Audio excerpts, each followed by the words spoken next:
Have you ever just paused in the middle of your perfectly mundane daily routine? Maybe you're waiting in line for a bus or just mindlessly scrolling through your phone and wondered why you actually do the things you do? Well, in today's Explainer, we're going completely behind the scenes of our own reality. We're going to treat our everyday lives like a hidden sociological code, and we're going to crack it wide open together.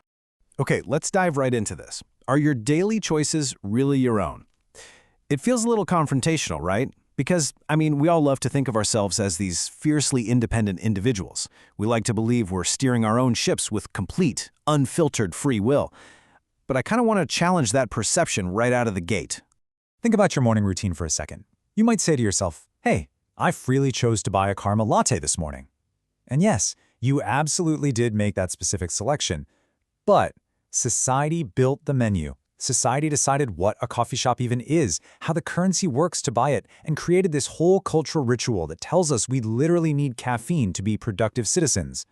This is what we call the invisible matrix. These unseen, unspoken social forces are constantly shaping our most personal, everyday actions. To really map out this invisible matrix, we're going to lean on Anthony Giddens and Philip W. Sutton's Essential Concepts in Sociology. We're going to take their academic frameworks and use some really simple, modern analogies to show exactly how you fit into the grand machinery of human life. So part 1. Switching your social status. Let's look at the labels society puts on us. There are basically two fundamental types of social status. On the left, we've got ascribed status. These are the labels society just assigns to you at birth or through natural progression. Things like your biological sex, your age, or your race. You didn't really do anything to get these, they were just handed to you. But on the right, we have achieved status. These are the roles you actively acquire through your own hard work, skills, or choices. So studying for years to become a doctor, or maybe just grinding for hours to become a top-tier gamer. But here is where it gets kind of fascinating. You are never just one of these things. Sociology uses this great term called a status set to describe the complex collection of all the different social positions you hold at the exact same time. You're a multi-layered, complex identity. You're a daughter, a student, an employee, a friend, all simultaneously. And this brilliantly illustrates how fluid our status set actually is throughout a normal day. In the morning, your role is commuter. The expected behavior? Keep your head down, be quiet, and just move fast. By noon, you completely switch to employee. Now you're expected to be professional, polite, obedient to your boss. But at night, you log onto your computer and suddenly become an MMO guild leader. Your status completely shifts again. Now you're authoritative, strategic, literally commanding a team of 50 people. You effortlessly switch your sociological profile multiple times a day just to fit the specific script society has handed you for that specific room. Moving on to part 2. Gears of modern life. So we play all these different roles, right? But how do millions of people playing millions of different roles not just instantly collapse into pure chaos? Think about a simple shoe. Back in traditional societies, a craftsman would make the entire shoe from scratch. They'd tan the leather, cut the soles, stitch the whole thing together.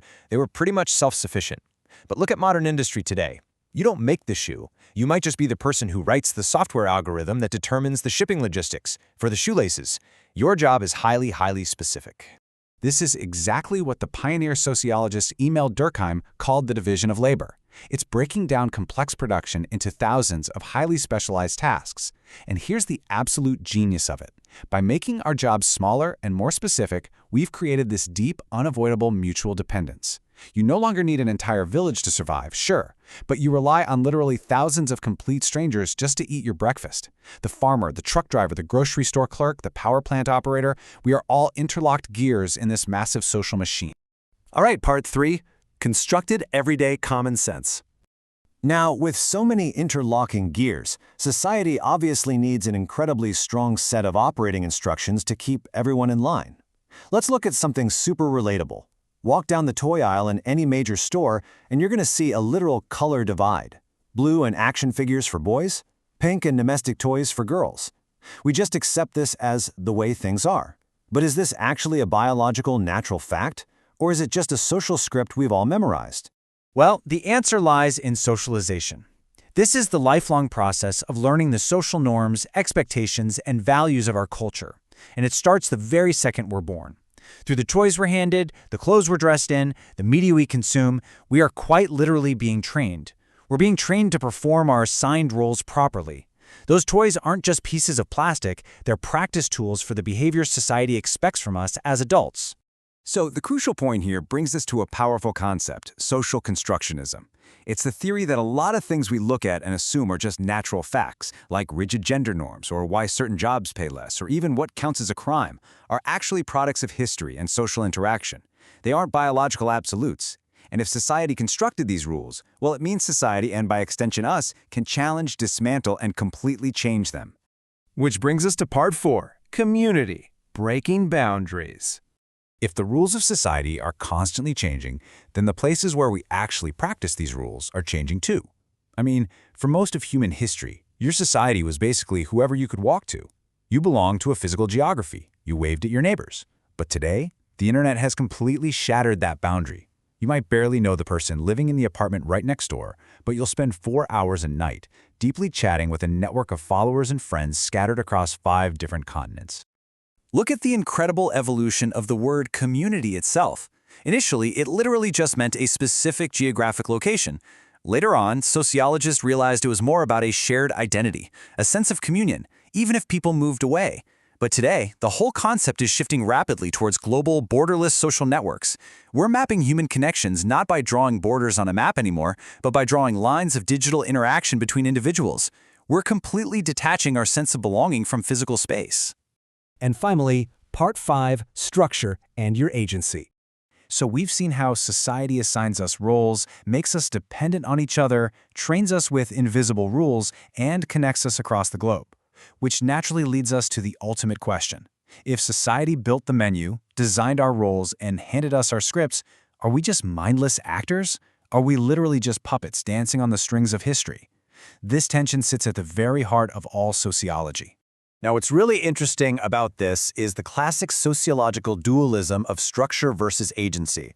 Structure refers to the macro level, the massive, historic class systems, economies, and institutions that limit and guide us. Agency, on the other hand, refers to the micro level, the actual individual choices and actions you take every single day. For decades, sociologists argued over which one was more important, but modern sociology recognizes that they constantly feed into each other. Structure definitely shapes your choices, but your cumulative choices recreate the structure. Which brings us to this idea of reflexivity. As the quote says, humans act with meaning. We are not just frogs reacting to stimuli. Think about it. If a fly buzzes past a frog, biology dictates it strikes. It's a simple, unthinking reaction. But human beings, we don't just react blindly to society's stimuli, we interpret it, we give it meaning. And because we can consciously think about the rules governing us, we have the incredible power to reconstruct them. We act back upon the society that created us.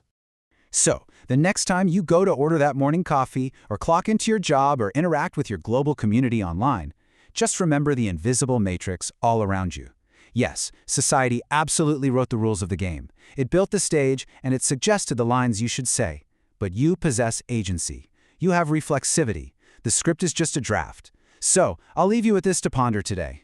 Society wrote the rules of the game, for sure, but how are you going to choose to play your character today? Thanks so much for exploring this amazing topic with me.